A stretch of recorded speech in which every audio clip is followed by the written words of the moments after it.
Hello po sa ating lahat. Good day. Nandito pa tayo sa taniman natin. So, mayroon lang akong naisip na issue noon at gusto kong kumustahin ngayon. Okay, ito yung kadiwa.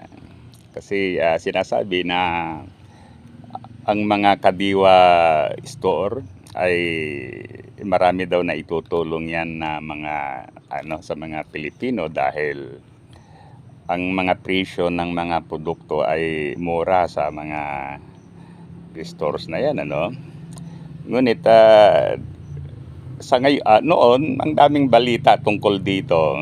May mga pinapatayo daw pagkatapos bumibisita ang ating presidente sa mga ito. Ngunit sa ngayon, wala na akong nababalitaan tungkol dito sa kadiwa na ito. Okay, sana the government should be honest, na talagang yung mga kadiwa stores na yan, parang dekorasyon lang. Kasi hindi talaga matugunan yung problema ng high prices ng mga commodities. Okay. Tayo naman ay talagang hindi tayo parang anti-Marcos tayo, but then yung mga programs na maganda naman talagang sinasang-ayunan natin. At saka kahit na anti-Marcos tayo, talagang sinusuportahan natin ang kanyang administration kasi siya nga ang nanalo. So siya he represent the government. Kaya ganun lang yan. Whatever programs na makikita natin na maganda na ginagawa ng government, we are in full support. Okay. Ngayon, yun nga, with this diwa, wala nang balita. Sabi ko nga, let us be honest na talagang hindi matutugunan ng kadiwa ang rising prices ng commodities. Kaya na lang siguro parang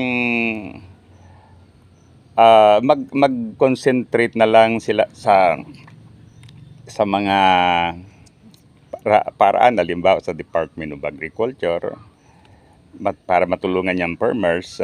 In that case, so mabababa yung mga presyo ng mga gulay or whatever agricultural products. Okay? Kasi yung ibinibida na yan, iilan lang pala sa buong Pilipinas.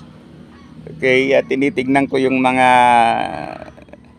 kadiwa store sa mga napupunta namin lugar. So wala naman, parang pang lang for propaganda purposes. So that should not be. Na lang, mag-concentrate na lang ang government sa ibang paraan. Hindi yung parang pinapaasa ka, then wala naman. Okay, so to halimbawa tulad na dito sa amin, wala naman kadiwa store.